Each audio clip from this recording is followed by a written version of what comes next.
What's going on, everybody? Good to see y'all again. We're back, episode 10, just talking ball. Happy to see everybody. I'm your guy, Texas Jayhawk. And as always, I got my boy, Eric Foster in the building. What's going on, E? Oh, Yeah, feeling good, living better. I can actually share some of that sentiment this time around, at least for this week, man. So, Yeah, a sure. little bit. Yeah. I mean, at the end of the day, a win's a win because That's a we fact. we, we could not be here. You remember what I said last week? We could really not be here That's a show fact. wise. Show wise, you know what I'm saying? I mean, some people may say it's not that serious, but until you bled and sweated and you have the love for your team, you don't know. It's just football. Shut up. But anyway, no, that's a joke. But yeah, just good to see everybody. A lot of stuff to talk about.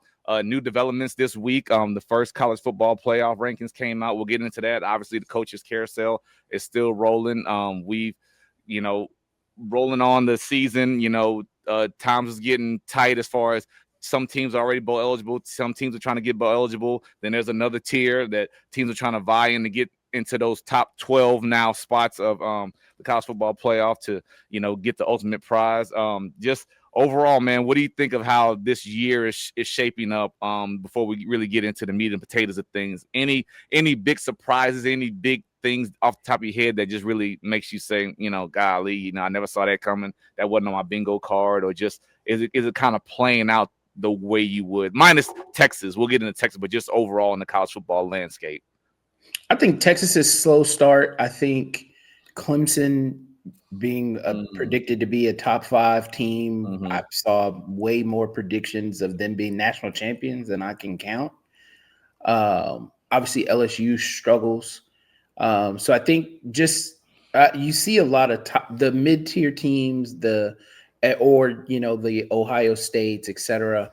And even A&M, normally they've driven off a cliff by now. So uh, and they have it. So, they may actually be able to shake. They call it BAS, battered Aggie syndrome. So they have they can't enjoy. I remember it. This was Texas fans 2-3 years ago, mm-hmm. right? The year we won the Big 12, all my friends, we all talked about it. We couldn't hardly enjoy it because we were just waiting on the bottom to fall out. We were waiting to regress to what we had been in years previous. So I know exactly what that feels like. But other than that, I'd say everything kind of is where I thought it would be. I thought the rankings, I thought they got it right, honestly. We could quibble about Texas being above Notre Dame, but that'll shake itself out. So I'm not too terribly worried about it. And exactly like you say, and also in that conversation is Oregon, just because of the strength of schedule, not playing anybody. But we're definitely gonna get into that. But first of all, as we always have to do, we talk about what are you mad about, and I'm gonna keep it short personally because you know what, being mad at the Cowboys is nothing new. That's just the other part of my life, But I don't, if. I talked about Murphy's Law last week with Kansas, but I think Dallas needs that title. I mean, if it can go bad, it will. I mean, losses, this is the NFL, with all due respect. But at the end of the day, like I say, have and have nots, personnel, rosters, quality of rosters, what you should do, and what happens on any given Sunday is obviously 3 different things. Lost to Carolina, which nobody saw, and then come out on Monday night and then lose to Arizona with a backup quarterback. But shout out to Jacoby Brissett, who played a great game. But a silver lining with the trade deadline, wrapping up this past week. I know your Colts, got cashed in on a big time player, but us getting Quentin Williams was big. I mean, we were down about the whole, Parsons deal, but I mean, if we can just get things and just play together and not have Stephen A in the press box. I know that's for all fun and games, but golly, as much as he drags the Cowboys, put him up in the nosebleeds or put him in that bottom suite area. But you sitting right by the owner who he talks so bad about week in and week out during the NFL season. But I digress. But nevertheless, Dallas, we'll see. Obviously we've only got 3 wins, I think, and it's been ugly. Next year, Quinn Williams is a young player. George Pickens has really emerged as receiver 1, in my opinion, as far as productivity, but CeeDee Lamb is still great. The running game has been doing well. And statistically, Dak Prescott has played better than every quarterback in the NFL statistically and efficiency and things like that. But obviously, and those key moments, yeah. Anyway, I'm mad at the Cowboys. What are you mad about? First of all, thoughts and prayers. Shout out to the Cowboys family. They're grieving a big time loss today. So shout out to everybody and the Yeah, families affected by just an awful tragedy. If you need something, say something. Men, if we need help, we gotta step up and ask for it. Nobody cares about us, so men, we got to do better checking yeah, on other men. I'm a big believer in that. no doubt, Especially men 100%. of color. We are expected to just provide and take a lick and keep moving. Yeah. And it gets hard. So Yeah, and I was gonna say that at the end of the show, but we'll put it in there. But it's fine. And your heart's where your heart is. And the player he's referencing is Marshawn Nealon. I'm sorry, Marshawn Nealon. I don't want to put anything out there. What the cause was, because that's nobody's business but the families. But 24 years old, man, and that's, like I say, that's a sad deal. So we definitely, our prayers and thoughts go out to the Nealon family, and yeah, man, and Dallas Cowboys organization. But yeah, I was gonna say that for the end. But there you go. I got it's you. it's it's, We it's fine. talked about it. Yeah, yeah, Everybody loves the angle. Oh, they so insensitive. Blah, blah, blah. no doubt, no doubt, no doubt. That's perfect. That's why we play off of each other. But I just didn't. I didn't want to start it all sad and just But Oh, we're gonna transition real fast. Yeah, but no doubt, no doubt. A life is a life, and everybody's life matters. But yeah, definitely. On a lighter note, what I'm mad about is you start to see the narrative around Texas change. So you starting to see a lot of people walk back. Is that fair weather? Fair weather? Well, Texas fans are who they are. But I'm talking about maybe the national media who piled on Arch and he's the biggest flop in college football history. Yeah. And now that very same publication, just published an article saying, is it time to get back on the Arch and Texas bandwagon? I read an article. Is it too late for Arch to maybe jump back on the Heisman train? And just a whole lot. And I'm one of those big, especially when it comes to my Longhorns, I'm one of those big, stay over there. Once you pick your side and that side is not our side. Agreed. I remember what you said about me, and that's for life. So it's annoying to watch that narrative start to switch again. And God forbid Texas does what we hope they do as Texas fans and win out, which would mean going on the road to Athens and winning a game, coming home, beating, two rivals at home. It's an interesting question of now, what is you got to be in that bye conversation. And, that's going to be dependent on if Texas makes it to Atlanta and so many hoops from now. Yeah. But just watching that national narrative switch and people starting to think that we forgot where they were just a mere month ago. Newsflash, we didn't forget. Yeah, good. Yeah, and it must be what a luxurious life it must be to say something and be wrong, but still not be held accountable, and then come back and say, "No, I'm with you now." Like I said, I heard what you said before. You done picked your side, so stay on your side. Like the overreaction, but but I agree. It's I don't know. It's always a charade, or it's in the interest of I was just doing my job, and that's the storyline. Whatever. Well, it's clicks, but I do think because we're in the business of we want people to watch this, we want engagement, so I think there's a level of I think what we do really well is we try to be really honest and really candid, and that produces a lot of organic, funny, authentic moments that will get you that engagement when I give my opinions on no doubt our rivals, to the northwest and south of us.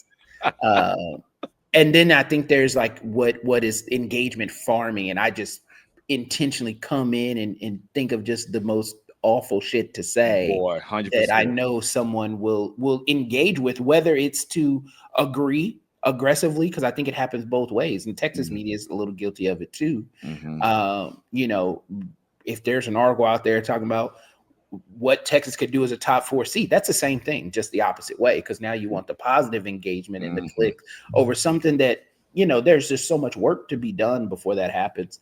So I think there's a right way and a wrong way to do it.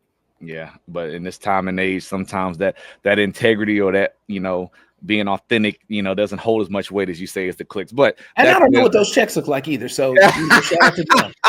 It may be, 100%, 100%. That may change our tune. Oh, I just think them boys just terrible. I think they terrible, and they just can't get out their own way. And then next week, man, greatest team in the SEC, and we're just gonna. I knew it from jump. Yeah. Anyway, absolute fact. As we get serious and roll, like I say, first week of the college football playoff came out, and we need to know what. Oh, let me go back. I hate to talk about this, and we're all human. Coaches Carousel added another this week, and I think it's up to 12 Power 4 job openings. I know there's some other jobs at other levels opening, but right now we sit at 12. And Hugh Freeze, Coach Freeze at Auburn, was the latest to be relieved of his duty. Right now there are rumblings, and I you can't believe anything. We were just talking about people say anything to get clicks, say anything to get attention and engagement. Obviously the Saban to LSU is ridiculous. But he said it at some point. We got to start listening to what people say. Yeah, and then the latest one is possibility of Kiffin to Florida, Coach James Franklin to Virginia Tech. And also Jeff Brom, I think, is also another candidate for the Penn State job. I think a lot of things swirling out there. I don't know. Did you hear something about Coach Pittman interviewing somewhere or possibly being a candidate somewhere? I don't know. There's so many things going on. I don't like to ever repeat rumors without doing my own research. Or I will, because they did it to us. Yeah. The one that is most, well, two that are most intriguing right now. One that's not even on the board. Josh Pate was on Bussin' with the Boys yesterday or the day before, and he kind of threw a grenade at the end of the show and said, watch Lincoln Riley at USC. I did hear about that. And that kind of goes back to, if people remember, LSU made a really big push to get him from Oklahoma prior to hiring Brian Kelly. I believe they got into the weeds on it pretty good. But at the time, I don't believe it was revealed that Texas was going to move. There was something about, I think Lincoln Riley didn't have any interest at that time in being in the SEC. He's a big believer in, and that's why he was so comfortable at Oklahoma in the Big 12 as it was, because in his mind, you had one, maybe two tough, really losable games every year. So he had no interest in going into the SEC. Flash forward, he goes to USC, and then boom, they join the Big Ten. The same thing, right? For most parts, same thing. So I think that probably shifts the narrative in his mind of, well, hell, if I'm gonna have to compete anyway, is that a better job? My gut tells me it is. Not by much. Yeah. But my gut does tell me that it is a better job. As far as him going where? To LSU. I got you. It is a better job, not by much, but it is a better job. Yeah. I mean, it is. You're right. I agree. But the one that's really fun, and they're not burying it, because I think there are two ways. There are three ways we typically see. We see what happened with Sark. And that rumor came out there, and they, from all angles, came out and forcibly stomped on it and said it is garbage. Yes. No, not true. Never going to happen. That doesn't always mean that that's going to happen, because Nick Saban told us he wasn't going to the Dolphins. Nick Saban told us he wasn't going to come back to college. None of those things are true. And you see coaches all the time say, our baseball coach, Jim Schlossnagle, at A&M, I'm not going to Texas. At that time, the contract was already done. Yeah. He knew he was going to Texas, and he lied. So but I think when you get other people involved in your lie, because now agent, for you guys that don't know, in the sports world, agent is typically the intermediary between a Mhm. coach or player and an organization, and an agent is only as good as their word. So typically, you don't see agents. That's why it was kind of a big deal, and I think people latched onto it when Sark's agents came out and stepped on it, Yeah. because Mhm. that almost never happens. Because the agent kind of wants that out there, Mhm. hopeful that Texas gets to the playoff, plays for a national title, and they at worst pump Texas for some more money. So Mhm. they kind of typically want those things out there. Yeah. But the fact that they came out and stomped on it so aggressively tells me that probably was a nothing burger. Mhm. Then there's the middle road of, I don't discuss it, Yeah. right? I don't talk about it. I'm focused on right now, blah blah blah. And then Which you lends have, people to say, "Oh, he's leaving." That there you makes go, people want to say he's leaving. You know. kinda. Yeah. And then there's what Mike Elko is doing at A&M around the Penn State job, Ah. and it's say nothing. I'm not even saying that I won't address it. I'm just not saying anything. Yeah. They ask him a question about it, he says next question.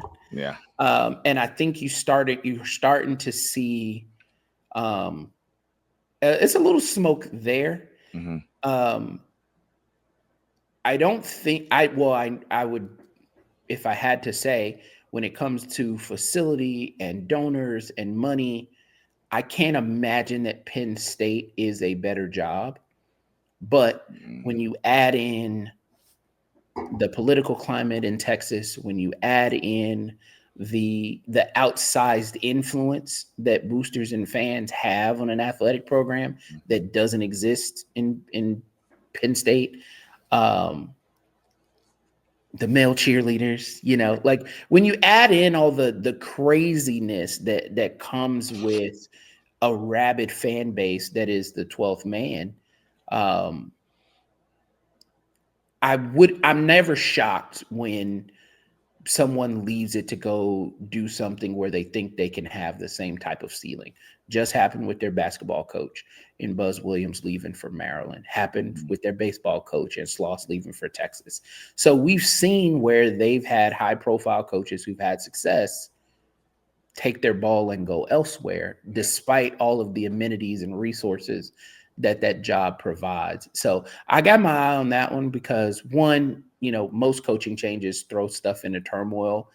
I think this would be a horrible year for A&M for that to happen, because you're still behind the LSU job opening. You're still behind the Florida job opening.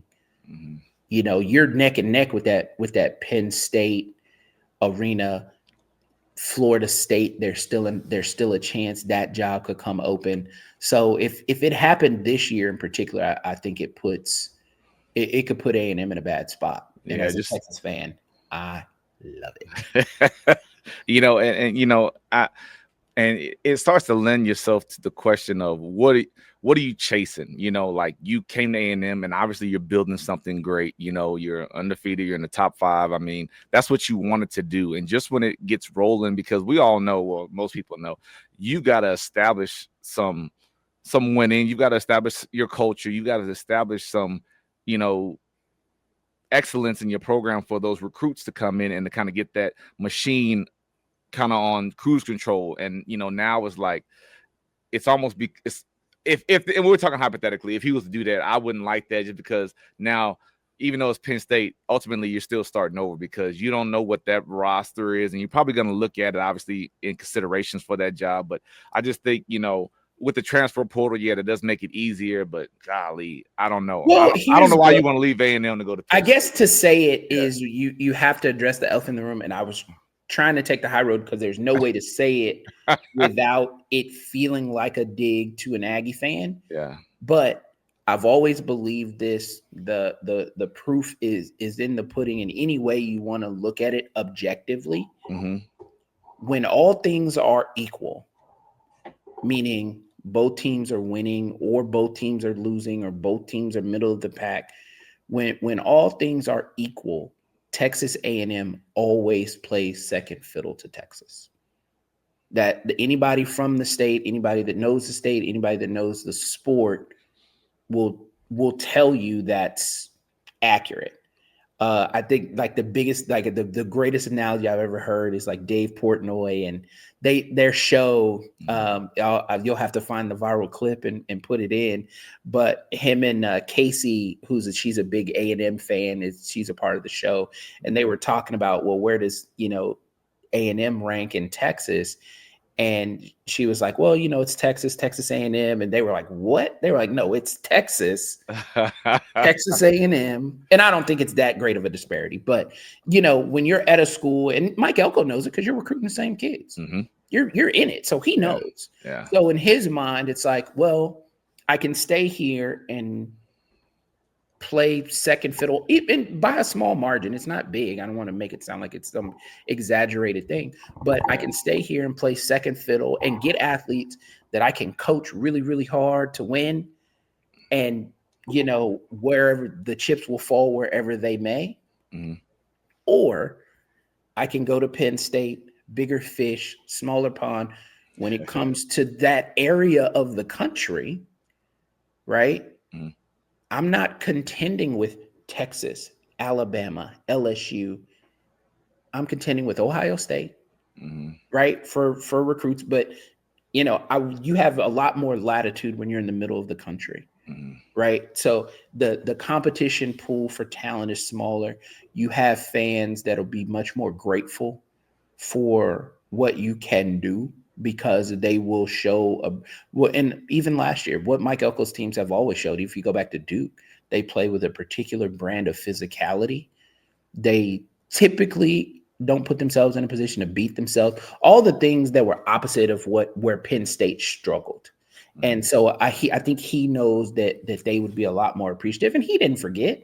They talked about Mike Elko like a dog. They hated him when he was hired. They talking about his weight, talking about everything but what was going on the football field. For what he was there to do, yeah. And coaches are human beings. Yeah.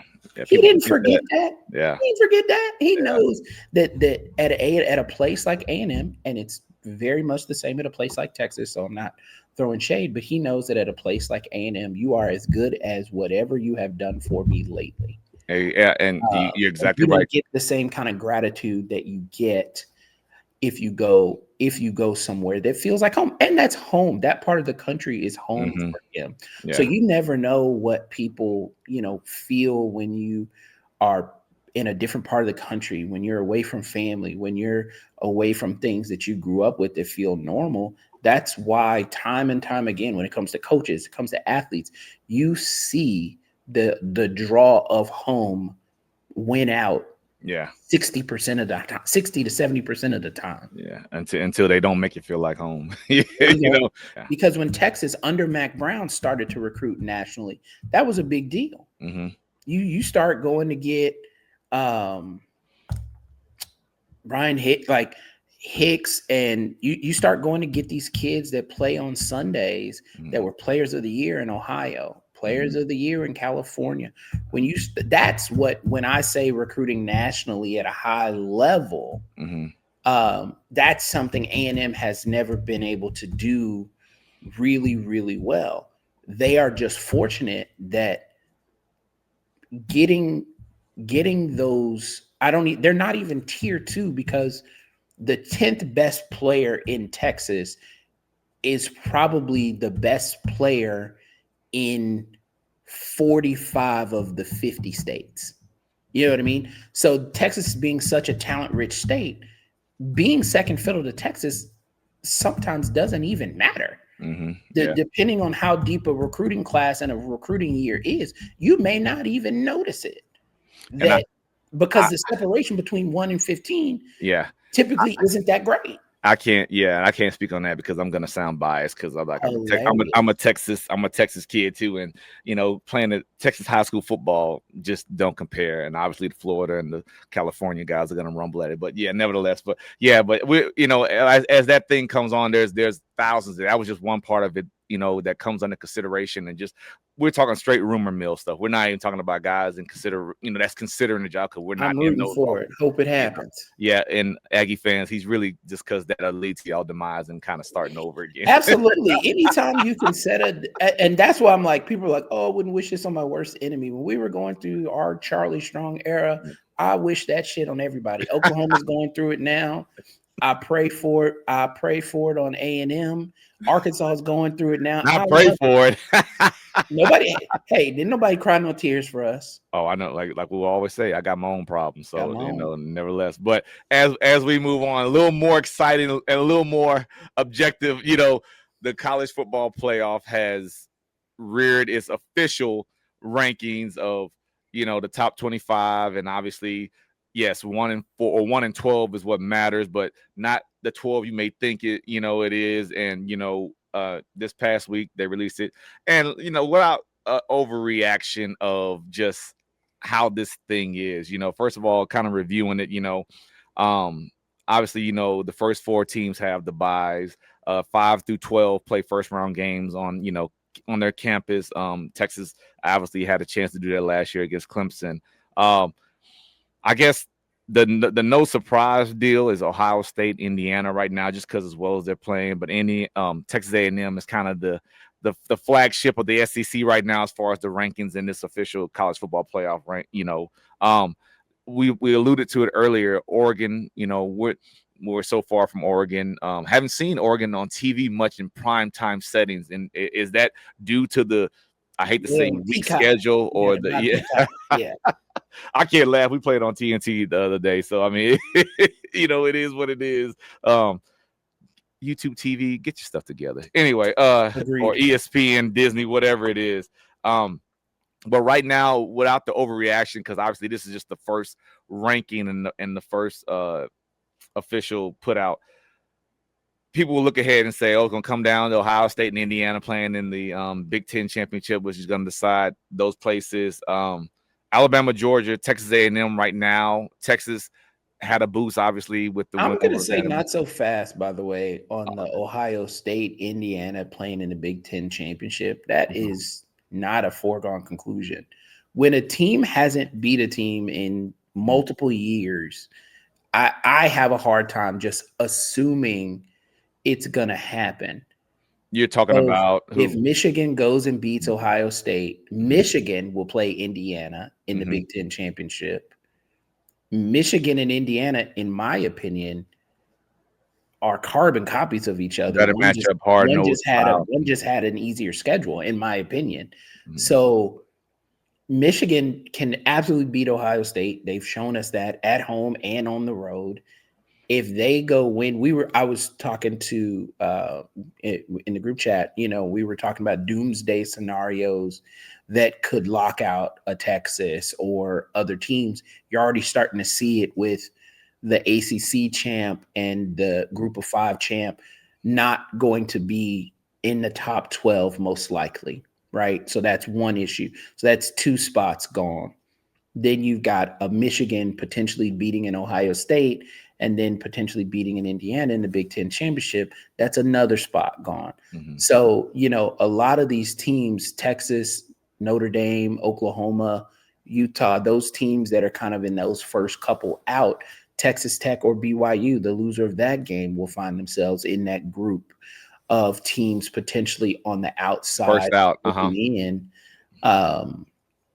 So I think it's exciting, and I think we've got a lot of ball left. I believe in the last few years, teams as low as, I want to say 18. I think when Tennessee made it last year, I think in the initial rankings, I think they were like 17 or 18 in the initial rankings and made it in the playoffs. So I think you've got to look down to, maybe all the way as far as 22.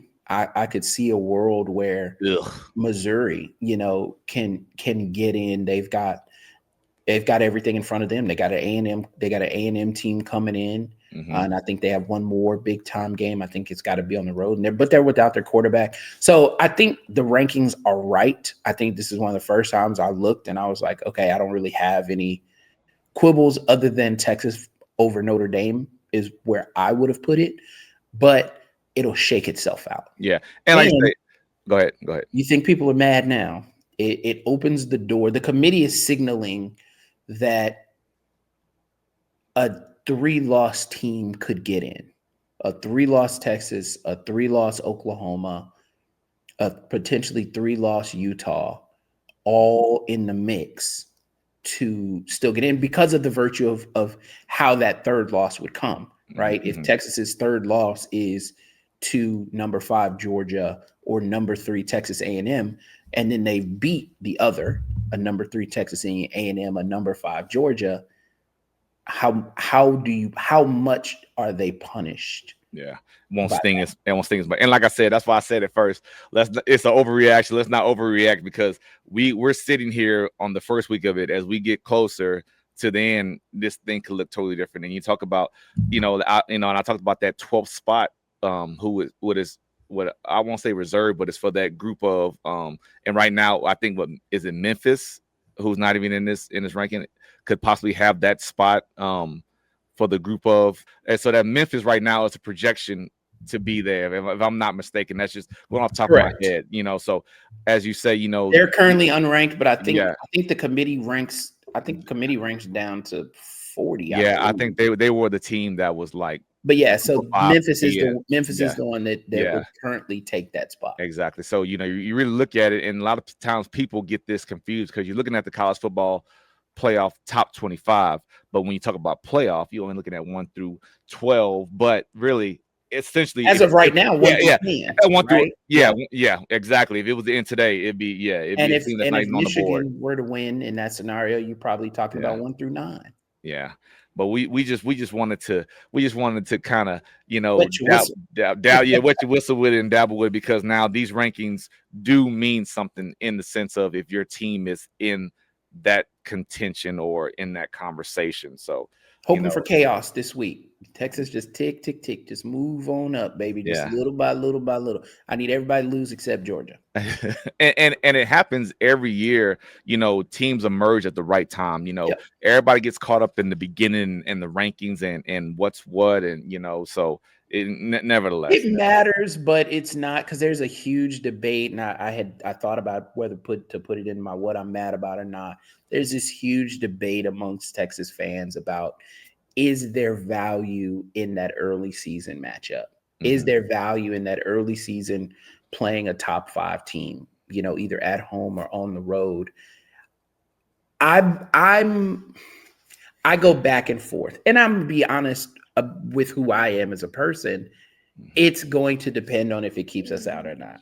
If it locks us out, then I do think it. We went through this in the Big 12, not having when Big 12 went to 10 teams, and we didn't have a conference championship for 2 or 3 seasons. That started to hurt the Big 12. I agree. Yeah, overall, just conference wide. So then you said, okay, we need a championship game. It's that same conversation of, okay, let's play it. Let's look at the data, and if that game, if a 9-3 Texas gets, because that's the only way to find out, right? If Texas is better than 9-3 or worse than 9-3, you don't really gain an answer from it. But if a 9-3 Texas team gets locked out of the playoffs, that's a really strong case for not playing that game. And you could have scheduled a Purdue or a Baylor or somebody and went and got a W, and now you're looking at a 10-2 Texas team shot fired that probably doesn't get locked out. Yeah, and as of right now, like I say, everything's hypothetical, but right now, the Ohio State loss doesn't hurt you. Doesn't look that bad because they're number 1 in the ranking right now. So, if you won it, you're probably untouchable. You're boosted. But exactly. But as far as losses and it playing against you, as you said, right now it doesn't hurt you because that's the number 1 team in the nation. So it's not bad at all. So but yeah, a lot to come. So. And that's a surprise, by the way. We were talking about what teams have surprised us so far this year. I think Ohio State has to go in that surprise category, because while they have talent, I don't think anybody predicted that they would roll and, potentially be number 1 wire to wire. Yeah. And just, new and they haven't even put it in gear yet. They have a potential to, if they come on strong at the end of the year, they have potential to be really scary, because they haven't even, none of the games that I've watched them, Mhm. it doesn't even look like they're working hard yet. And that's what I'm saying. And like you said, as far as the surprise aspect of it, new quarterback, new set of running backs. Who I mean, they lost two dominant running backs last year. You New know, still have defensive coordinator. yeah, you still have Jeremiah Smith. Obviously, he's starting to kind of emerge at the right time. In the beginning, they struggled getting on the ball, but they found a way to protect, in my opinion, offensively, this young quarterback and make him effective and efficient, and not expose his inexperience as far as playing and game reps, things like that. So yeah, we'll see. But like I said, I like the way it's setting up, and I am excited about it. But as we move on, let's get excited for being able to ring the bell finally after finally after weeks and weeks. But we're gonna ring it, and we're gonna ring it.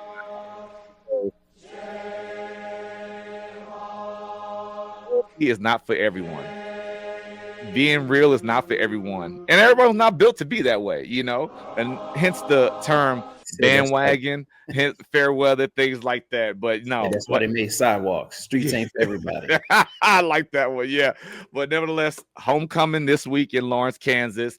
Kansas played a struggling Oklahoma State, and we joked about it, we laughed about it. You talked about, man, I didn't think we were gonna do a show because I tell you what, after we left the Texas Vanderbilt game, I was able to turn on the Kansas Oklahoma State game, and we started off so slow, and it bothered me, and that same feeling, it's like, here we go again.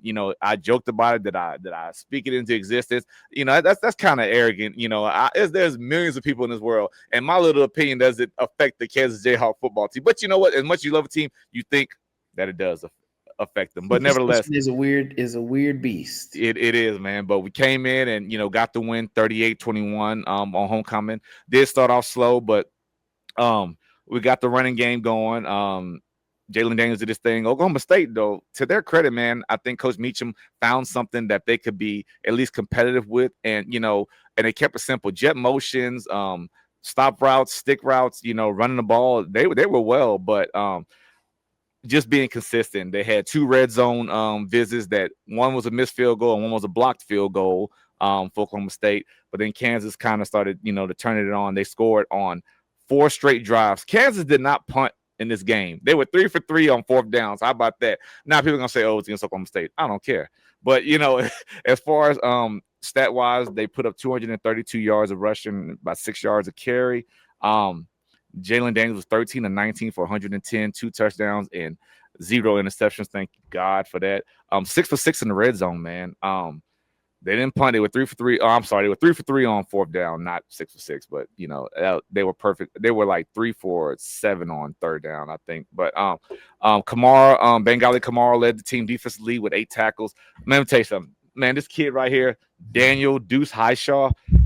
I need to go look it up, and I'll put it on here afterwards. I need to go look at Pro Football Focus or whatever the stat is on break tackle grade or break tackle ability or yards after contact. Because this kid right here breaks tackles and he gets in the end zone. I mean, he breaks tackles like no one I've seen.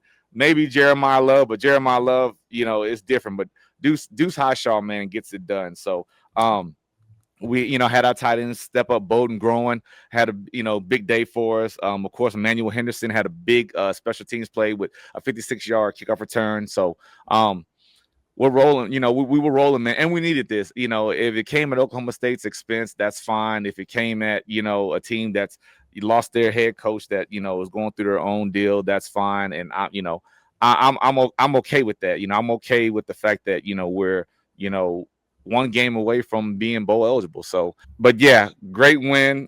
I'll take it. Puts us at 5 wins, and it puts us on the road now against Arizona Wildcats, who is still in my mind an unknown as far as Big 12 conference play foes, and things that obviously they wasn't in the conference when I played the last 4 or 5 years. But 2:30 kickoff in Tucson. Both teams at 5 wins, so this game is a bowl eligibility tilt game for them. First time they've played since 1960. That's just a little tidbit there. Offensively, like I say, Jalen Daniels is almost at 2,000 yards, 20 touchdowns, and only 3 interceptions, despite the struggles at different times as far as fumbling, maybe not being as careless. You think about, I say turnovers, ball security. Fumbles is just as important as interceptions. It's more of a stat thing for a quarterback. But the combination of Highshaw and LeSean Williams, man, they're almost at 1,000 yards. Just we got to stay balanced, man. And I think the thing we got to do a better job of just being consistent, man, and just not letting doing what you do. Yes, you're on the road, but you're on the road to a place that's not known for like the crowd being intimidating, not a lot of tradition as far as the crowd can take you out of it. Similar paths right now, similar seasons, like I say, both at 5 wins. Um, Noah Fafita, if I messed that up, you know, Fafita, quarterback. I like him. I think him and Jalen are similar because they can extend plays with their feet. They're innovative. They make things. They improvise well. And keep plays going. So we'll see. They have two receivers that combine for about 700 yards. Waitley, I think the name is Jalen Waitley and Trey Spivey. So I mean, the thing I worry about with their offense is what they do a good job of is tempo, which has been our nemesis on defense. When teams tempo us, we struggle, man. We struggle to get lined up. We struggle to make plays in space when it's one-on-ones, and we're forcing us to tackle and we can't rally to the ball. So I know Coach McDonald for Kansas has done a good job of addressing that issue. He's not an idiot. He sees what you see, if not more. He knows what the scheme is and where players are supposed to be. So I think that's the biggest thing Arizona has succeeded at, and that's something that we've struggled at. And I think that's going to tell the tale, at least their offense versus our defense. Now, Colorado is struggling, and I bring Colorado into that because last game, I think Arizona forced 5 turnovers on Colorado. You and I talked about that game, and I think it was in the first half, and I think it was like 35-3 in the second quarter when they were playing Colorado. So I think that's kind of a discrepancy on how they can score. They can score, but I don't think it's what is their telltale. I think teams struggle. Like I say, they both have 2 running quarterbacks, and that's where Arizona has been successful when Fafita.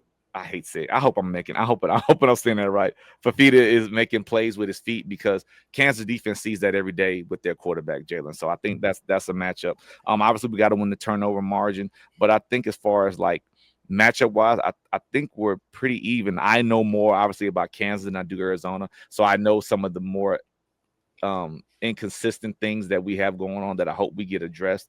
And we got to start fast too. You can get away with that against Oklahoma State. I don't think you get away with that against Arizona. It's one of those things. But I will say right here, I'm feeling good. I'm feeling like we're going to get a road win, and we're going to show that we're still going to be able to qualify for a decent bowl. 31-24, Kansas over Arizona. So I wrapped that up in a tight little bow real fast, because you can't dwell on winning that game against Oklahoma State because, like I said, they've got their own issues. They're in transition. They play 2 quarterbacks.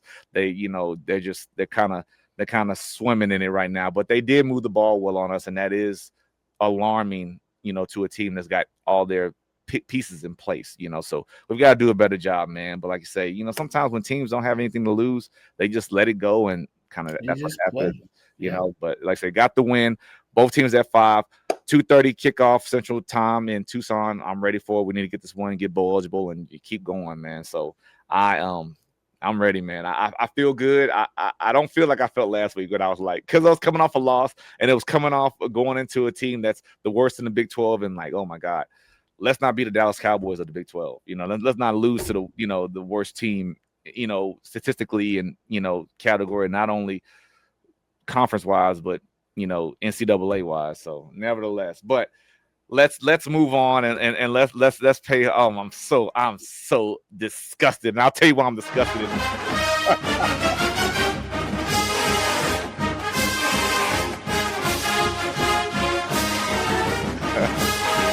Enough of that. Get your horns up. Only get your horns up. 3.5. The three and a half parts of that song, because that's the story of that. You're right.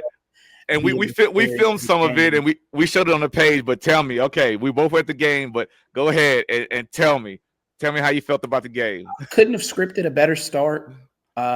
Score on the first play of the game, turnover on the first defensive drive, score. I told you, I think the formula for this team in particular is long drives that result in points. Doesn't always have to be touchdowns, but long drives that result in points. will typically get it done when you have this kind of defense at your back. I thought Vanderbilt did some things that were a little surprising. They kept going to, really big number fronts, really kind of loading the box, even though they were getting absolutely killed on the outside. I thought they were really, really late on that adjustment. I thought they stayed true to their style, which is a really, kind of run it down your back style, which is just never going to work against Texas. I think we held them to less than 60 rushing yards. Arch played well. Arch hit the throws, hit the check downs, just took the base hit. And lo and behold, just like in baseball, sometimes a base hit results in the defense making an error, and that error ends up getting you runs. So I thought Sark was in his bag. I think he's finally I agree. I said it. Yep. I think he finally has figured out the key to making Arch successful, which on Saturday, 70% of their pass plays had motion. Right. So I think being able to give Arch kind of a preview or a cheat code in what they may be doing, and getting better in his ear of what to look for. And he's maturing. Right. And we always knew for any player, once a player with extreme talent and the game starts to slow down for them and they can see it, that's when they truly become whomever they're destined to be. So I think the fact that the game is slowing down for him is working wonders for the Texas game. We ran the ball okay. I think we only had 100 yards rushing. I would like to see that number tick up, especially in the fourth quarter, because I think that's what got us in the position that we were in down the stretch, where we couldn't close the door because we couldn't run the ball on them. And when you can't run the ball and you can't squeeze and you miss field goals, and candidly, the officials don't help you out. I thought there were some really egregious plays that thankfully you won, but could have really turned the game. That 2-point conversion was not a 2-point. Like, that's criminal. Like, there is a, oh, hey, I didn't see it, I missed it. They miss holds all the time. Colin Simmons was getting held. If he didn't get the sack, he was getting held more likely than not. And some of it was egregious. The 2-point conversion, the holding on the touchdown that was called back because the ball did hit the ground, but that was clearly pass interference, right? And the ball should have been put at the 2. So when things like that happen and you still escape with a win, I will take it against a top 10 team that woke up late. I think it showed some flashes of some things we got to worry about. Busted coverages are just because we left at about a 4-minute mark. We were up 24 at the 4-minute mark. And when they scored here, we were walking to the car. But going back and having watched this a couple of times, you just see some things. That's a 2-point conversion that was not a 2-point conversion. It was not close. So how you uphold that or say that there's not enough, I don't get it, because I saw every angle I saw was clear that ball did not cross the goal line. And this is one of those times where I just think there has to be accountability. Like, that's not even close. That's not even close. And they called it on the field. Okay, boom, I get you may miss it on the field. How do you go back and look at that video and say that's not clear and convincing? That's where I think having the officials being able to hear what they talked about in the review, number one, or having to answer questions at the end of the game. That was close. Oof. Yeah. Oh, way too close. Way too close for comfort. But having officials having to stand and take questions at the end of the game or face some accountability for a mistake that could literally cost a team a game. And I think that's kind of the barrier for me. Is it a mistake that's in the normal course of business and that's just something we'll clear up on the back end? But when officials start to become real parts of the game that can genuinely affect the outcome and they're wrong, we hate it when they're right. It's too much and they're right. Especially when it's against your team. Especially when it's against your team, let alone when it's wrong. And I just think the SEC in particular is facing a real crisis when it comes to officiating, because this is not just Texas fans. Mm, This is every single fan of a team in the SEC is calling for officiating reform. And I think you can only ignore it for so long until it costs you a game that really matters, that costs the conference, right? Then I think you start to fix some of those things. But a win is a win. 100%. I'm in no position to get greedy.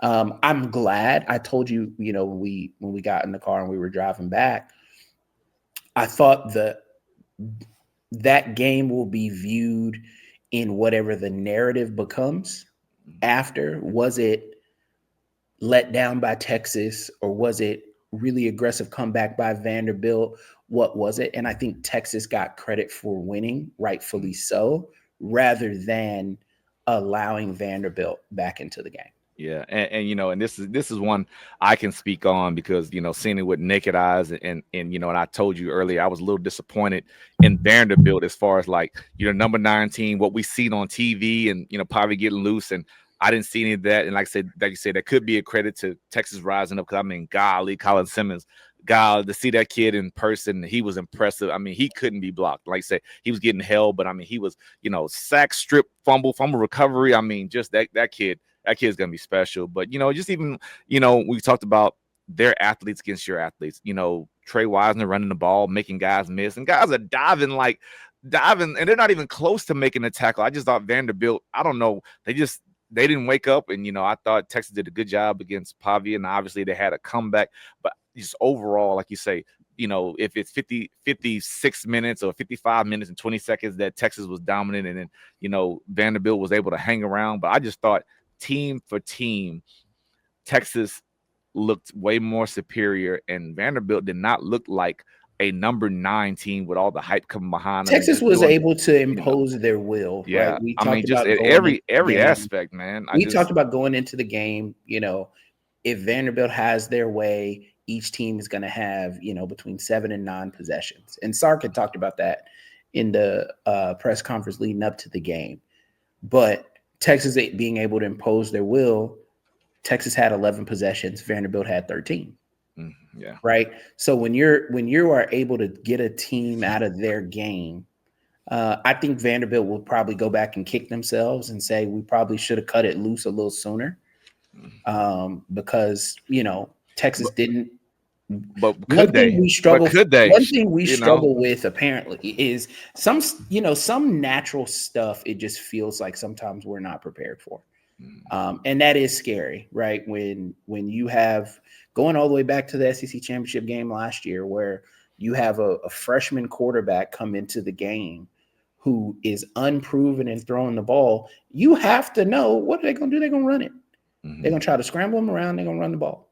What did they do? Scramble them around and run the ball. And it seems like we were still playing pass coverage, still acting like it was Carson Beck out there. Just a failure to it. We take some summarizing it to say, I do believe on defense, sometimes Texas still takes too long to adjust from whatever the opening script. Our offense and defense are mirror images of one another.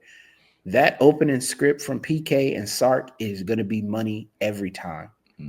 Once it's thrown out and everybody's doing something different, it takes a little bit too long for my liking as a fan to adjust. And I know there's a game plan like that. It's probably an oil tanker. It takes 6 hours to turn an oil tanker. 10 degrees. And I would imagine making adjustments like that at a place like Texas is very similar. But you just got to find a way to do it quicker before it bites you. Going on the road in a week and a half, you won't have those kind of luxuries. Yeah, and I think just having that experience, on the headset and just people talking, coaches, and what you've seen on film for however many games they looked at, and you see it, and I know there had to be something like, hey, let's just stay with what we're doing. They're not ready for us. They can't compete with us. They can't get off the ball. They can't get penetration. We're gonna do what we can to contain Pavia. We can cover their guys. We can bring pressure. And I maybe saw 3 or 4 escapes, Pavia-esque, what he did, compared to like 6 to 8 to 9 that he did for the first, 7, 8, 9 weeks of, college football, where like, and that was one of your biggest concerns. Like, we can't let him, break containment. We can't miss when we go at him and strike him, and then he, Well, scrambles in the that's next where I play. thought So we talked about, and that's yeah, where I thought Texas matched up really yeah, well was yeah. when he does You did scramble, when he does take off, our multiple speed, spies. Yes.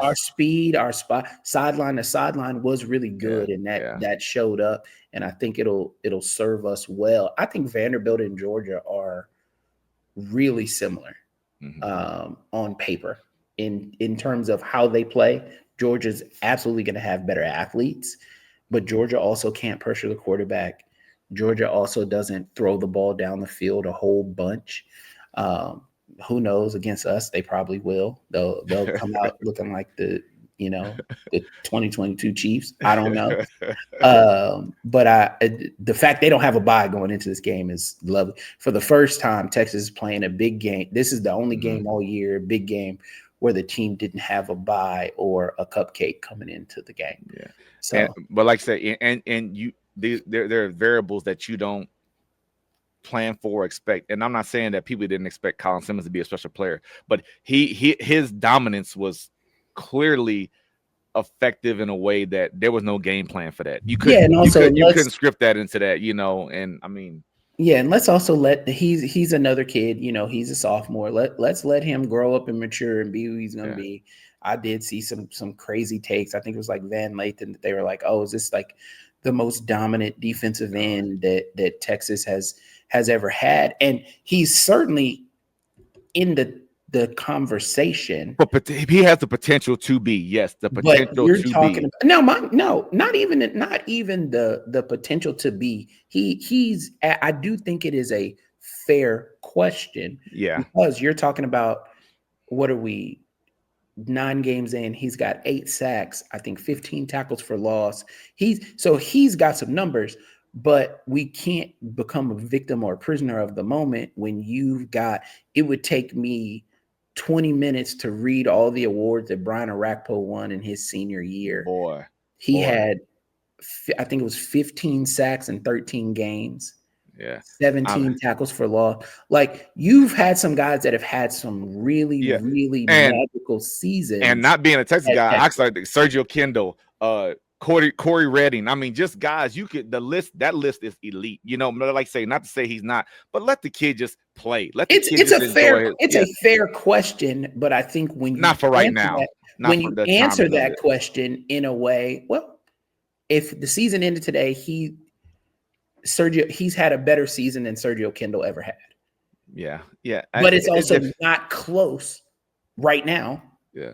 to what Brian Arakpo did. But So let it play out. Yeah. Let's say he may go rack up another 4 to 6 sacks before this season is over in these next 3 games. Who knows? Now, if that happens, now you're in all world territory because there's a big difference between 8 and 14. Yeah, no doubt. But You get they, double-digit sacks in a year, mm-hmm.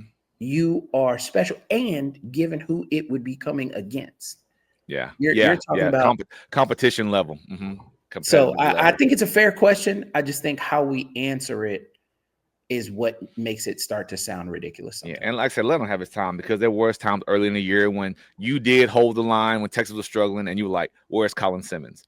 And it's so it's just these clickbait guys. Anyway, yes. So Texas on a bye again, like you said, getting ready for Athens, so you get to kind of have a First week carefree. all year, I ain't been nervous. Ain't losing the bye, baby. Unless you get an injury, Unless you get an injury. You couldn't let it go. You couldn't just say, "I'm good." Like, golly, I'm why good. did I say that? Typically, you can't lose in a bye, but knowing us, it wouldn't surprise me. Yeah, so hopefully, we got to get healthy. We took a lot of bumps and bruises in that game. Ryan Wingo dislocated a finger. Jelani McDonald, who's the backup safety, went into concussion protocol. I try to put the words together. We had a couple of other. You might need to be in protocol. Yeah, I don't know what you. We had a couple of other guys take some injuries. We got some guys back. Then you're talking about potentially Michael Taft, the starting safety, being able to go Derek Williams got hurt. You had a couple of backup receivers. You had some guys take stingers. Just some stuff that I think 2 weeks off will certainly help them heal and get healthy. I'd like when I see the injury report next when it comes out Tuesday. I think the first one drops Tuesday night or Wednesday. I'd like the first one to have nobody on it. Yeah, That would be but ideal. but a lot of times mind games, everybody's probably gonna be on it. If I'm being honest with you, and quiet as kept, Arch needs to heal up a little bit because he's still a little gimpy. I don't know. Taking some hits I've never understood the value in the mind games with the injury report. because now roster wise or personnel wise, you've got to go and watch somebody else on film that you probably wouldn't watch or prepare for compared to the starter that you've already, the devil that so you do that because Yeah, there is a difference between Arch Manning and what's your guy, the backup quarterback, Caldwell. yeah, It's Caldwell. Caldwell. There's a big difference. Or you know what, At it a might, key position, yeah, like that. that's what I'm saying. Yeah, at a That's what key I'm saying. position like that, yes. But I do think when you're Georgia, when you're Texas, when you're at Texas A&M, I do think once you get into second, third string, it's about us now. Yeah, It's no longer that person because it's very rare, Alabama in their heyday, but it's very rare now that teams have this amassed collection of talent that number three is just as good as number one. yeah. Normally, we're victims of it. There is a big drop off between number one and number three on the Texas depth chart at Yeah. most positions. But you've seen it on the other side though. Like when you prepare for this dude and then something happens and then the other guy comes in and he just busted wide open because you never even Well, hell, prepared. we ain't prepared for it anyway. That's wasted time watching film, and we need to be worried about. Well, I'm saying it just happens in so many ways, but I know, like I say, you're gonna be carefree, boy. I don't know what you're gonna do this week. Obviously, I'm gonna sit up with I'm my feet up. I'm not even going to. I'm just gonna sit up and watch football. I'm not even gonna give my basketball tickets away. The boys play at 2:00 on Saturday, so I'm gonna give those tickets to my nephew. And I'm gonna sit up with my feet up, man, and watch football and pray for chaos. Pray for Georgia to get in a very physical triple overtime dogfight that they win on a field goal. well, as we go into it, let's talk about it real quick. So We got to start putting our overall record up because we started so late. Don't hate because I matched your record and had one more win than you did, but you're probably gonna you pay had one attention. more opportunity than I did. Hey, and we took advantage of it.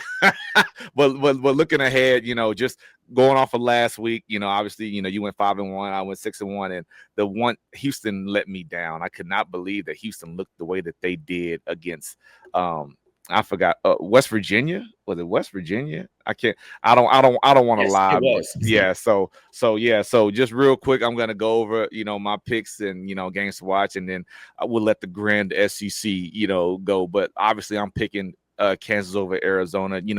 I didn't mention my prediction was 31-24 Kansas, but we threw some wrinkles in there. I don't want to miss out on mentioning. We saw Isaiah Marshall come in, the backup quarterback or the backup quarterback, because Ballard and Marshall are backups that's played, and he busted a run wide open, man, and the kid looked exposed, looked like a running back out there running the ball, but he's a good quarterback. I know he's dealt with some injury. He was actually in a battle to be the backup quarterback earlier in the year and had an injury and kind of set him back, and he is very Jalen Daniels-esque or whatever, similar to right. yeah, to what his type of game, but he can slang it, and I was excited to see that guy get a chance and show on homecoming. But we just we got to go in there, man, and not let the road monster just get on us. Stay disciplined, man.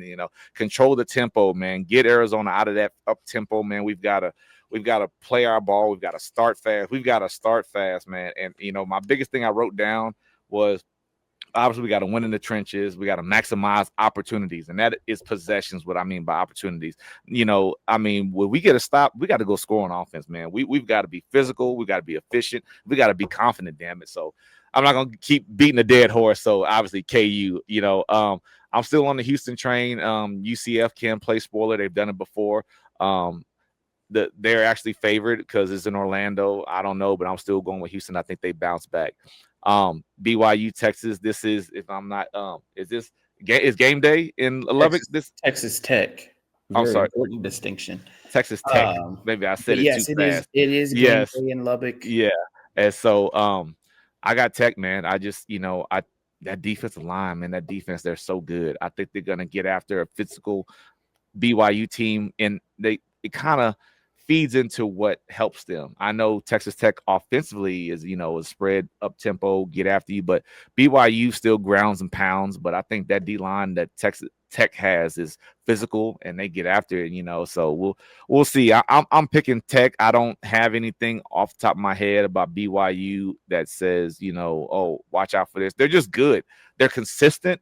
They're good, and if you make a mistake, they're gonna make you pay for it. So I've got Tech in that. How about West Virginia? Now this is a tale of of two teams that are both, out of. Oh, if they went out, they no, I don't think they can win out to get a bowl. But anyway, West Virginia had a big win last week. Colorado, man, I Yeah, it's love. 4 weeks left, so they should Yeah, have at least 3 games in four yeah. weeks. But yeah, and that's tough to win out. But I love Coach Prime. I always will respect him, but he's got some rebuilding to do. And he he had a quote the other day. He said, "If you want to," and I'm paraphrasing. He said, "You want to come and work and learn how to be great, and be a dog, or dogs come here." He said, "If you watch the scoreboard and what's going on, then you're a cat." Now I know obviously that's a ploy at, okay, we're not having that good of a season, but yes, you can still come learn under one of the best players that ever played in the NFL. But there's more to it than that. And I know recruiting, you have to have somewhat of a, I don't want to use the word gimmick, but you got to have a pull. You got to have something to pull these kids. And when you're not having a good season, you've got to say and do some things to get that pull, right now. Because hell, if I'm a kid right now and I'm getting recruited as a running back, and Colorado is what, 3-6, but you know what? Coach Prime is sending me letters. Well, I've got a chance to go be coached by Marshall Falk. That is something to take into consideration, regardless of the record right now. Well, you Because have to remember these kids, and this is one don't, thing yeah, that are lost, that is lost as the generations start to stack up. Kids now in any sport are very rarely students of the game. yeah, you're right. So The does number it the number mean is small. Well, the number is does small it because there's mean still some as kids out there much? like that. Yeah, Does it mean as much when does being coached by Deion Sanders or Marshall Falk or Warren Sapp, right? A lot of the guys that come in and help out or are on staff, true. does it mean as much when you're not familiar with their game? Yeah, but that's getting, once you get them in the door, you can put them on to that, because some those things But matter. I'm saying, do you get them in the door? No, Once you get them in the door, yeah, you can gain credibility because we can put it on tape and yeah, hell, they probably still couldn't block Warren Sapp if they wanted to, exactly. So I can gain the credibility once I get you in the building. But I'm saying, is that enough to get you in the building when I'm not familiar with your game? Yeah. Now, Well, the it parents got to still do a better works because job your instead of criticizing. How about the parents parents? are. Yeah, parents put them on because that's the age group. That's Yeah. the age group. Put these parents on. Yeah, they need But to. it's different that these kids, man, these kids got a mind of their own. They're much more independent. They're much more impatient. They feel a lot more mature as a whole than we were at that age because we were so dependent on our parents for information, for attention, for all these things that these kids are not. So Yeah. I'm excited. I wish him, oh so well. I Mhm. do think he is unfortunately going to fall victim of what everyone else has at Colorado post Joel Klatt, is when you don't have NFL talent, i.e., your sons, right? When you don't have that, Mhm. kids very rare don't want to come. No, they Yeah. don't want to come to Colorado. They Yeah. just don't. No, And I you're right. don't know how you dress it up and make it sexy Yeah. when there are so many other places out here. So can you get to a place where you are a perennial bowl team and occasionally, hit a 10-win season, maybe. But as building that into a contender, I don't know. I think you can absolutely do what Indiana has done, and every now and again through the portal build it and just get lucky. But once this crop graduates, and I think next year will tell us absolutely everything we'll ever need to know, because Mendoza, the 8-year quarterback, is gone. The running backs are gone. The receivers. When you truly got to rebuild now, you didn't bring these guys from JMU, which shout out to them for being able to develop kids from JMU to be able to come and play in the Big Ten. That is no small feat. So I'm not writing their obituary at all, because they certainly will be able to coach some kids up. But I think there's a big difference between coaching up a 5-year guy and coaching up a freshman, 100%, coaching up a sophomore. and as part of it. And But I think the as part schedule of is a it, lot tougher, because I think it's based on performance. So now they will play potentially a real Big Ten schedule next year. So I'm excited to see where that program heads as well. yeah, well, we'll see. But like I say, and that's part of the job, though, overcoming and still getting these guys in and coaching these kids up. But last game, TCU or Iowa State at TCU, I got TCU. Josh Hoover is lighting it up. Kendall Browse, man, they're doing something. These boys are averaging 35 points a game. They're rolling. So my games to watch: LSU, Alabama is always a classic. I was fortunate enough to go see them in person at times, and I mean it's gonna be a good game. You just never know. You think? I like Alabama. LSU has been so unpredictable, in my opinion, because they've always got those dogs. They've always got the dogs. I don't know. I think it'll be a lot closer than what people think. I do. Now, Texas A&M, you have one job, one damn job. Don't mess this up, please. This is their last test. Let me not say that. I think they've got a SEC game next week, and then they've got like who's last A&M. test? A&M. Don't they have a trip to Austin coming up? No, I'm saying last test prior to coming to Austin. Oh, okay. They get Kent State the week before. That's akin to a bye.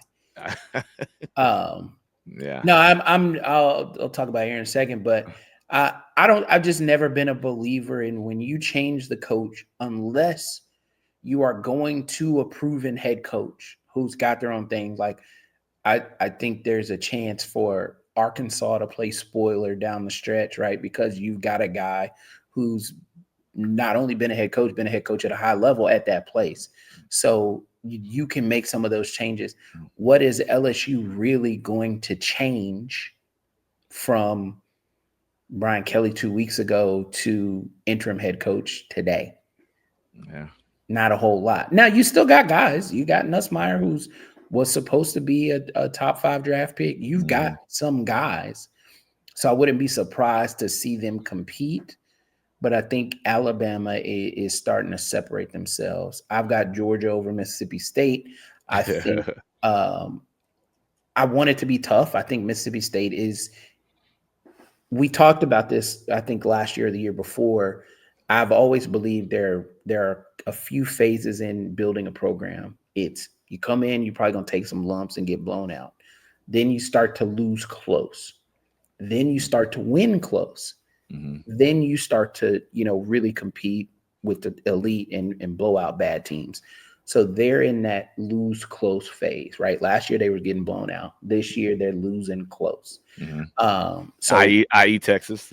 I.e. Texas, right? Yeah. So my prayer is, just a tough game. Make it tough on Georgia. Make them have to play. I don't want to see no backups coming in the game. Like if you can do that will be akin to a win for me. And still have something to play for. Hell, bowl eligible would have win. So I mean, Mississippi. Well, and again, just like the same way it was with Texas, a win against Georgia, that's gonna program changer. That makes this that's a program changer. That makes this a memorable season. Yeah. But 100%. As a Texas fan, having to play Georgia next week, I do not want them coming in off a loss. I know what it did. I know what it did for us. It's always about Texas. I know everything. Got Ole Miss by a mile. Dude, they didn't even put a line. They didn't even put a spread on it. It's so bad. I put by 100. That's why they didn't even put a spread on it. I was dangerously close to putting to picking Missouri as an Do it. upset. If Mhm. Perbula was playing and he was healthy, I would have picked Mizzou and not really thought a whole bunch about it. I think Mizzou's defense is really good. I think they will be able to. I don't think they're going to let Marcel Reed do a whole lot. And I love, one of my really good friends, Blake. He's like, "Oh, I hate how the schedule stacked up, and we had to be away for a month, and then we got two tough games." I love the way that the schedule stacked up on the back end because you're not getting a whole bunch of variation in playing styles. Mhm. You Mhm. got running quarterback at Vanderbilt, you got running quarterback at Georgia, or a scrambling quarterback at Somewhat, yeah, Georgia. somewhat Stockton You ain't, got, yeah. but it's the game is the same, right? Yeah. Run the ball first, scramble when you can't, take the check down. You got that. That's the game plan at Vanderbilt. That's the game plan at Arkansas. They're gonna push the ball down the field or that's the game plan at Vanderbilt. That was the game plan. That'll be the game plan at Georgia. Arkansas, very similar, but they will attempt to push the ball downfield a little more, and then that's the same game plan at Texas A&M. So you're able to kind of build this. I doubt that there's going to be a ton of variation on the game plan and play sheet from Vanderbilt through Texas A&M for Texas. So I love that.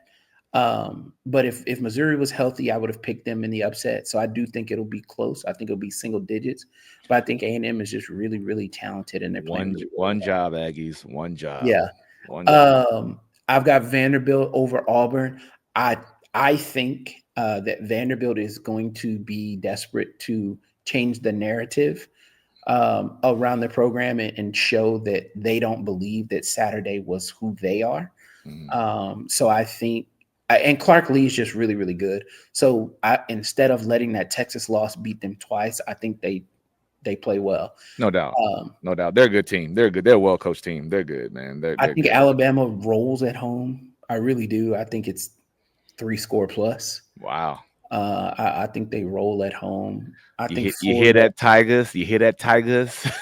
I think Florida takes down Kentucky. I'll check out the BYU Texas Tech game. I don't think BYU's really played anybody this year, so I don't Mhm. think that in that environment, like you alluded to, against that D line, um, I just think Texas Tech it'll get it done. Yeah. Um, I, I you know, need whoever wins though. I really don't need it to be close. Tying it back to who? Texas, right? I don't need them hanging around. I need them out of the picture. and I think, and you just talked about BYU. I think their highest ranked opponent previous to Texas Tech was the Holy War. They won by 3 against Utah. So besides that, they At had home or on the road? they beat Utah at home. Okay. Yeah. So, but we'll see. But it's exciting. A lot of teams on buys and open weeks. Kind of gearing up for that quarter second half push. Like I say, teams are trying to get bowl eligible. And it's funny enough though, as you look at it, but like you say, Florida, Kentucky, 3 wins, obviously a struggle. Auburn only with 4 wins, but teams still somewhat the door is not shut on every team on this board being bowl eligible. Maybe Colorado and West Virginia probably have the dimmest light, along with Kentucky. But I mean, for the most part, all these teams on this board, conference wise, are bowl eligible, and obviously some are college football playoff eligible. But so I mean, decent enough. We're not talking about just no slobber knockers and like God, it's just a lopsided whipping because, like I said, nobody saw West Virginia doing what they did last week. And just matchups, upon matchups. So I'm How about excited. this scenario? I was looking at something doomsday scenario. There's a chance that 7 teams in the SEC could finish 10-2 on the year. That's crazy. That That's scenario would produce a Texas versus Ole Miss SEC championship game. By the way, comes back to Texas. It always comes back to Texas. It's not for the conference. It's for Texas. Get your horns up. How many times did I hear that Saturday, man? that's a fact. Jesus. But it was a great atmosphere. Looking back to that, man, I enjoyed it. It's second to none, I have to say, and a part of me understands. And that was during the day. Yeah, That's yeah, the night. yeah. And I think with that win, it kind of put me in a better position to be at the Texas A&M game, because for some reason Eric blames the losses on me, but they still held and they looked like he didn't expect for Texas to come out the way they did. And No one did. I don't you that know, that wouldn't have been a yeah, realistic expectation to yeah, expect that Texas would dominate Vanderbilt for 3.5 quarters. Because yeah, up until then, that would have been Vanderbilt's worst loss in the year. That would have been their mm, worst performance on the year. yeah. So you Agreed. you don't expect a team that had come in with that much consistency to play so wild the other way, and a team that had been so inconsistent Hmm. to play so consistent for 3.5 quarters. That just wouldn't even have been a fair. But and you also don't expect the refs to make game changing Yeah, calls. And I will I agree can with you on I that. hope it resonates as at saying it from a position of a win, because some of those calls were so egregious of upholding the 2-point conversion, missing the Yeah. pass interference in the end zone on replay. Like, you're missing this stuff, and I don't know why you treat it like a different job, because if you're a player and you play bad, you're benched. If you're a coach and you coach bad, you're fired. If you're an official and you officiate poorly, we are just seeing that I think there was only there was one conference somewhere, and the refs were so bad they suspended the whole crew for the rest of the year. I want to say it's like the ACC. I think the ACC is leading the charge in a fair officiating reform, Hmm. where they're saying, They let's make put it more transparent. they put you right in the room and you could hear all Let's the make it more conversations. transparent, Hmm. and let's publicize when we can go back and look and say, okay, mistakes were made, and here is the outcome of those mistakes. Hell, rank them. I don't care. However you decide who gets to officiate, postseason games and college football playoffs, whatever metrics and measurements y'all are using, that conferences are using to determine who's eligible for those games and those bonuses, make that public. Yeah, I think it goes a long way.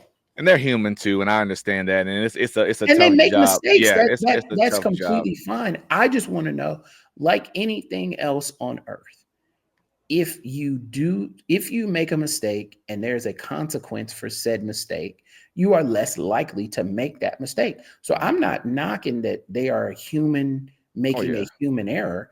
Why do I know an official's name? Like Kevin Marr from the Big 12, why do I know your name?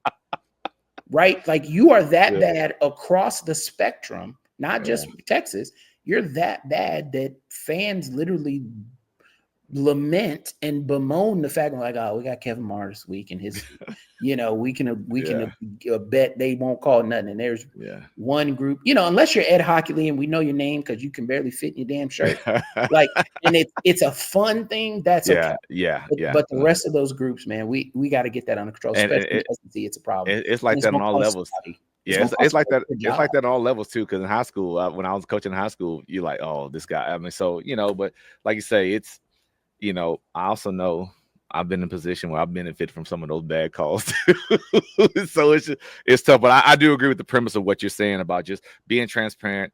You've got the security of replay, and there are some guidelines. If you don't call it, then there's things that kind of prevent you from reversing it, and you kind of put yourself in a kind of lock yourself in with that call. So it's a growing, learning organism as far as what the focus of what officiating has become as far as replay. And I do agree that 2-point conversion, I don't know, like I said, you don't know what the conversation was, you don't know what was said. If he said, oh, the ball grazed the pylon, but we all saw it that it looks at least 2 inches away from the pylon. So I Texas, also think it makes people behave differently. yeah, yeah. Knowing that I am being watched and heard and listened to, I'm going to be as absolutely sure and as absolutely crystal clear in the case as I can be for Mhm. whatever decision we make. Yeah, but it's rolling. But we'll see, man. But that's it, man. I mean, that's it, it's I'm excited. I can't wait. I know somebody's playing. Is it USC? Who's playing tonight? No, no, Friday night. I think USC I plays. was like, the NFL playing Thursday, tonight. yeah, but there's ball on. I'm so excited. I can't wait. We get off of here. I'm getting ready to watch these games. I'm not going anywhere. I might go watch some high school football tonight. I don't know, but yeah. But I appreciate you, man. Great show. We'll look forward. 2:30 Kansas. Let's get it done. Let's get bowl eligible, and let's at least continue to try to see what we got to do, man, to create some more consistency program wise, and so let's go. You like I said, you're gonna be with your feet up. You're not doing nothing. You ain't got no worries. You're gonna be talking bad to everybody this week. I know how you do. No, I, I've got my own problems. I know that karma comes back, so I'm gonna try to keep it as positive as I can. well, that's what's up. Well, I appreciate you, man. As always, rock chalk. Praise the Lord and hook 'em horns, baby. All right, we see y'all next time.